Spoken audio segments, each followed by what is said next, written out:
আজ আমি নীল ষষ্ঠীর সম্বন্ধে কিছু গুরুত্বপূর্ণ কথা বলতে চলেছি, যেগুলি আপনারা জানেন না, এবং এইগুলি আপনারা জেনে যান তাহলে নীল ষষ্ঠীর দিন আপনারা এই জিনিসগুলি করলে আপনাদের সংসারের উন্নতি হবে, তার সঙ্গে আপনার মনস্কামনা পূর্ণ হবে এবং আপনার সন্তানদের ভালো হবে এবং পরিবারের উন্নতি হবে।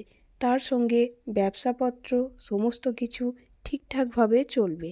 তাই নীল ষষ্ঠীর দিন কি কি করবেন আর কি কি করবেন না সেসব বিষয়গুলি আপনাদের কাছে আমি আলোচনা করছি। জিনিসগুলি আপনারা শুনে নিন।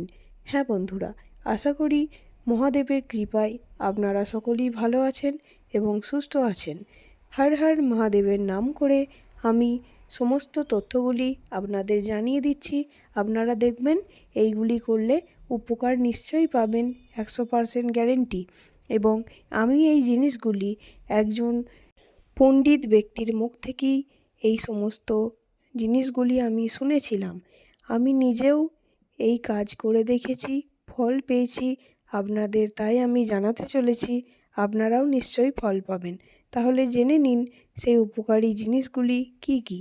প্রথমেই বলি, নীল ষষ্ঠীর দিন শিবের মাথায় জল ঢালার পর বেলপাতা, ফুল ও একটি ফল ছুঁয়ে রাখবেন।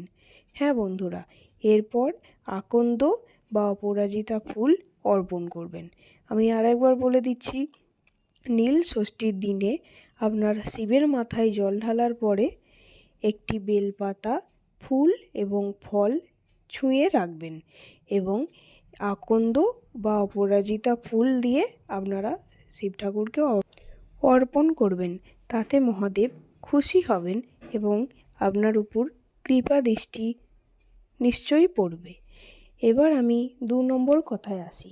সেটি হলো, পুজোর সময় সন্তানের নামে অবশ্যই মোমবাতি জ্বালাবেন।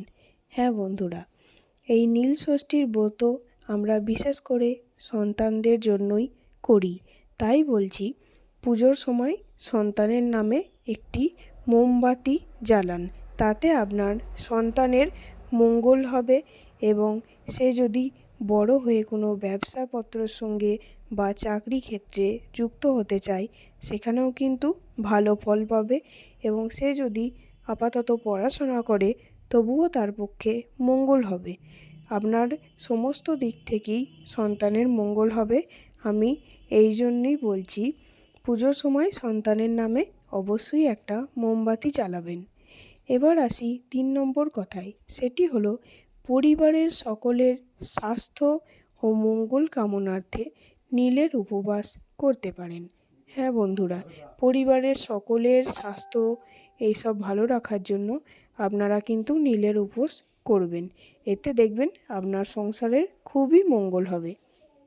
4 নম্বর বলি, এটি হলো, এই দিন মহাদেবের কাছে নিজের মনস্কামনা প্রকাশ করতে পারেন। তাহলে কিন্তু মনস্কামনা আপনার পূর্ণ হবেই। যারা বিবাহিত, অবিবাহিত এবং গর্ভবতী মহিলারা সবাই কিন্তু মনস্কামনা প্রকাশ করতে পারেন। দেখবেন আপনাদের একদম উন্নতি হবেই, 100% নিশ্চিত। এবং এই দিন আপনারা ভুল করেও আমিষ খাবেন না। যেমন মাছ, মাংস, ডিম, এই 3টি থেকে আপনারা বিরত থাকবেন। সবসময় নিরামিষ খাওয়ার চেষ্টা করবেন, কারণ এই দিন নিরামিষ খাওয়া খুবই মঙ্গলজনক। এবং যারা উপবাস করেন তারা তো উপবাস করবেন, কিন্তু বাড়িতেও যেন আমিষ রান্না না হয়। তাহলে কিন্তু বাড়ির প্রচুর পরিমাণে উন্নতি হবে, তার সঙ্গে অর্থ আসবে।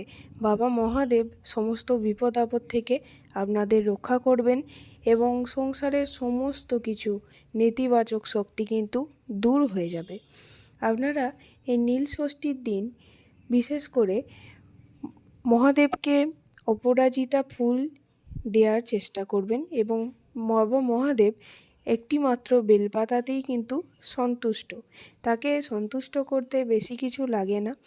আপনি যথাসম্ভব চেষ্টা করবেন বেলপাতা, অপরাজিতা ফুল, তারপর আকন্দ ফুল, দুধ, এইগুলি মহাদেবকে অর্পণ করার। দেখবেন আপনার মনস্কামনা ঠিক পূরণ হবে। এই নীল ষষ্ঠীর দিন যারা আপনাদের সন্তান আছে তাদের কপালে চন্দনের একটু ফোঁটা দিয়ে দেবেন। হ্যাঁ বন্ধুরা, এটা যদি করতে পারেন সেটা সন্তানের পক্ষে খুবই মঙ্গলজনক কাজ হবে। এবং ফোঁটাটা দেওয়ার সময় আপনারা ওম নমঃ শিবায়, ওম নমঃ শিবায়, ওম নমঃ শিবায় এই মন্ত্রটি 3 বার উচ্চারণ করে দেবেন। দেখবেন আপনার সংসারের খুবই উন্নতি হবে, তার সঙ্গে আপনার সন্তানেরও খুব উন্নতি হবে। এবং যে সমস্ত ছেলে মেয়েরা অবাধ্য হয়ে যাচ্ছে, তারা কোনো কথা শুনছে না, আপনারা সেটা মহাদেবকে জানাবেন, আপনাদের মনস্কামনা ঠিক পূর্ণ হবে। এছাড়াও যাদের অর্থ উন্নতিতে বাধা বা যে কোনো কিছুতে তারা বাধাপ্রাপ্ত হচ্ছে, কোনো জায়গায় সম্মান ঠিকঠাক পাচ্ছে না বা ব্যবসায়ে খুব লস হচ্ছে, তারা এই রেমেডিটা আমি বলে দিচ্ছি, এই কাজটি করে দেখুন, দেখবেন আপনাদের উন্নতি হবে। আপনারা একটি বেলপাতা নেবেন, তার মধ্যে পেনে করে একটি নীল কালি পেনে করে লিখবেন আপনারা ওম নমঃ শিবায়। এই মন্ত্রটি লিখে আপনাদের যেখানে ব্যবসা হয় বা অফিস সেরকম জায়গায় আপনারা এই বেলপাতাটি অর্পণ করবেন এবং পরের দিন সেটি জলে দিয়ে দেবেন। অবশ্যই এটা নীল কালিতেই লিখবেন, কোনো লাল কালিতেও লিখবেন না বা অন্য কোনো কালি অর্থাৎ কালো কালি ব্যবহার করা যাবে না। দেখবেন আপনাদের ব্যবসার উন্নতি হবে, তার সঙ্গে আপনি সব জায়গায় সম্মানপ্রাপ্ত হবেন। এবং যাদের বাড়িতে বয়স্ক মহিলা বা বয়স্ক পুরুষ আছে, তারা যে কোনো শারীরিক দুর্বলতায় ভুগছেন, তাদের জন্য আমি একটি টোটকা বলে দিচ্ছি, এটি আপনারা ব্যবহার করুন, দেখবেন ঠিক সেরে যাবে।